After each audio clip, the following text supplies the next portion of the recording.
Instagram Addiction by myself, Austin Kerr. Instagram has grown rapidly as a social media platform, especially amongst teens. A 2018 survey by the National Opinion Research Center at the University of Chicago found that 76% of American teens ages 13 to 17 use Instagram. This graph from Instagram displays the growth of Instagram since the year 2010, and that as of last year, it had an average of 1 billion monthly users. Although Instagram is a great tool, it causes addiction among its users. In 2017, Phil Longstreet, holder of an MBA and PhD in Management Information Systems, states that internet addiction may affect over 210 million users worldwide. It is reported that these 210 million users may have many negative well-being issues. A study by the Royal Society for Public Health in Great Britain says that these well-being issues include anxiety, depression, loneliness, loss of sleep, and bullying among users. In his article, Social Media and the Movement of Ideas, Edward Kessler states the following about social media. Still an infant, but we can be sure that the landscape will be different in another 5 years, and even more important. While this quote does not fully comprehend the massive growth and transformation of social media into our society, it does demonstrate the immense growth of Instagram. As a student in high school, I witnessed the first-hand ubiquitous presence of social media and how it presents itself in users that don't appear to have addictive personalities. Thus, I began questioning the causes of social media addiction and was left with the following research question. Is Instagram complicit in creating social media addiction among platform users, specifically teens? Through my research, I found that a certain personality is found to be addicted to Instagram. This personality, according to a study by the National Center for Biotechnology Information, reported higher scores of neuroticism, alexithymia, and ambivalent attachment styles among Instagram addicts compared with non-addicts. Those addicted to Instagram therefore have a high amount of unstableness, emotional unawareness, and detachment from interhuman interaction. As well, Instagram is used to fuel a common feeling known as the fear of missing out, or FOMO. Psychologists at Nottingham Trent University define FOMO as a desire to stay continually connected with what others are doing online. Maggie Niemek, a user of the Instagram platform, observes, I was becoming envious of other people and was caught in a sticky web of comparison and FOMO. Why? I was perfectly happy with my life. FOMO can be witnessed as teens scroll endlessly through their recent post section, waiting for a new post to freshly appear on their screen. A fear of missing out is the most significant factor driving Instagram addiction. Instagram preys upon its users through platform features such as likes, functions, live streams, and stories. Megan Field, a major in biobehavioral health and psychology, states, when someone gets a like, it releases the serotonin in their brain, which is also known as the happy chemical. Therefore, Instagram users will return to the Instagram app to receive these continuous doses of the natural drug. Justin Rosenstein, one of the 4 Facebook designers behind the like button, states, I think it succeeded in its goals, but it also created large unintended negative side effects. In a way, it was too successful. Even the creators of this like function believe it has had negative effects on those who use it.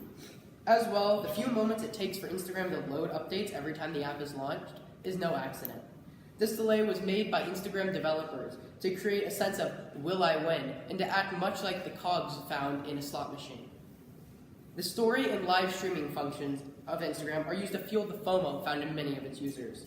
Many users have become dependent on Instagram as their main source of communication between friends and family. Without Instagram, these users would feel socially uninvolved. It cannot be forgotten that Instagram is a company. And like all for-profit companies, they are searching for the maximum profit possible.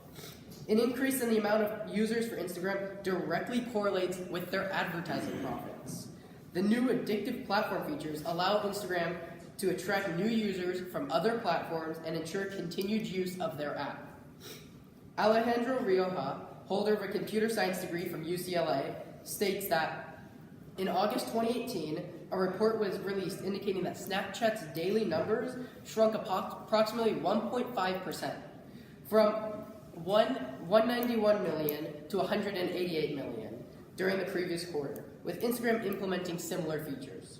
One can directly see how by implementing addictive features, Instagram gained popularity and gained new users from other social media platforms such as Snapchat.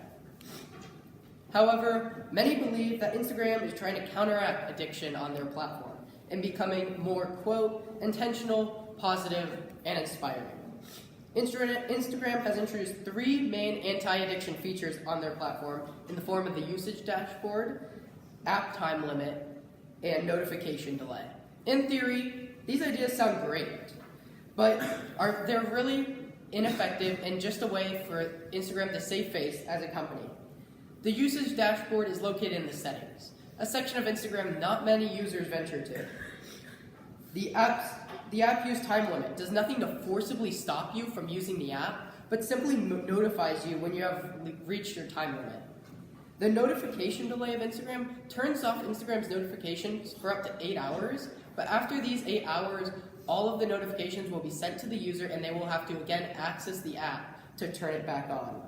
It does not appear plausible that a billion-dollar company produced such ineffective tools aimed at reducing their own profits. This reasoning led to the resolution that Instagram was complicit in creating addiction among its users. Now, how do we move forward to solve this issue, preventing millions of users from becoming addicted? As of now, there are no long-term solutions, but legislation must occur in order to prevent this mass addiction. This solution would help decrease addiction to Instagram, but poses a problem because similar to legal campaigns against other addictive products, such as tobacco and fast foods, these companies have vast resources and a legal case would take years and possibly with minimal results. Therefore, we must look to short-term solutions in the form of apps, such as Moment. Moment is an app that allows users to set time limits on certain apps, track their app usage, and physically prevents users from using certain apps that they choose.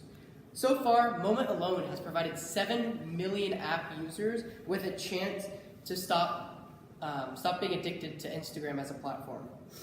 While this app is effective at curbing app addiction and usage, it has many constraints. Firstly, Moment is voluntary and will only reach a certain amount of users. As well, the users of Moment must decide to be fully committed to quitting Instagram. Otherwise, they can delete Moment at a moment's notice and continue on with their addictive ways. Thank you. Thanks, Austin. I have a couple of questions for you. The first one is, how valid and reliable were the sources that you used? And did you find any sources that didn't work? So I made sure all of my sources were very reliable. I made sure they were either experts in the field, like Alejandro Roja, who had a computer science degree and was very knowledgeable in the field of analytics, so I knew that source was very reliable. As well as when I used Maggie Niemet, she is a user of the app, but as well she has education in writing. So she has an education, she's a trustworthy source. Some sources I didn't use were people who used the Instagram app and had similar quotes similar to what Maggie said, but they were not as reliable because they were just people using the app and had no sort of education to be spoken of. Okay, good.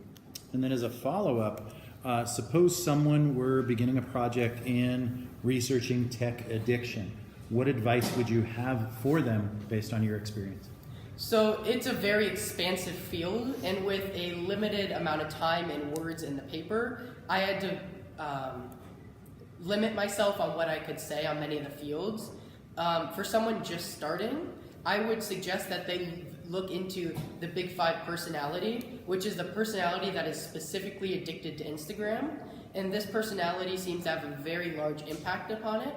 So if they could research this Big Five personality, they would help uncover a lot of tech addiction, and I feel like I would have done this if I had a larger word count, but this is a very important part of tech addiction. Okay. Terrific, thank you.